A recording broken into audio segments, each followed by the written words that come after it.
October 19, 2021. Rodrigo Granda was arrested in Mexico City airport. He's a former rebel leader of the Revolutionary Armed Forces of Colombia, the FARC. The extent of their crimes spread violence and fear over Colombia, with spreads around. Eventually, the Mexican government allowed Granda to return to Colombia.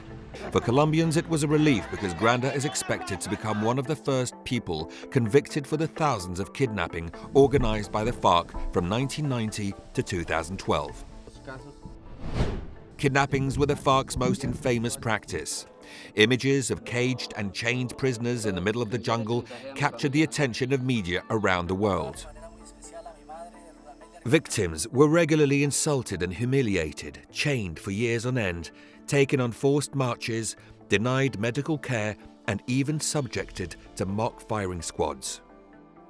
In 2016, Granda was one of the FARC commanders who negotiated a peace agreement in Cuba. Que no van a haber secuestros y ya no hay secuestros. Ningún frente nuestro lo está haciendo. Sería violatorio de las orientaciones de la FARC. He is now about to be brought before a special tribunal that is part of the transitional justice program that followed the peace deal between the FARC and the Colombian government.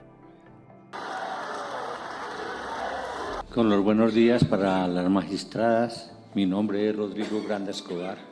This is the first case to come before the Special Jurisdiction for Peace, known as JEP. The JEP investigations established that at least 21,396 people were abducted by FARC over 2 decades. At least 627 victims were murdered, and another 1,860 are still missing. Pero yo hubiera querido oírlo usted como comandante, decirme si usted en algún momento secuestró a alguien. In April 2021, Granda was one of 7 FARC leaders who accepted their responsibility with regard to thousands of kidnappings and asked for victims' forgiveness. They also accepted that these kidnappings amounted to war crimes and crimes against humanity. But what did they commit to?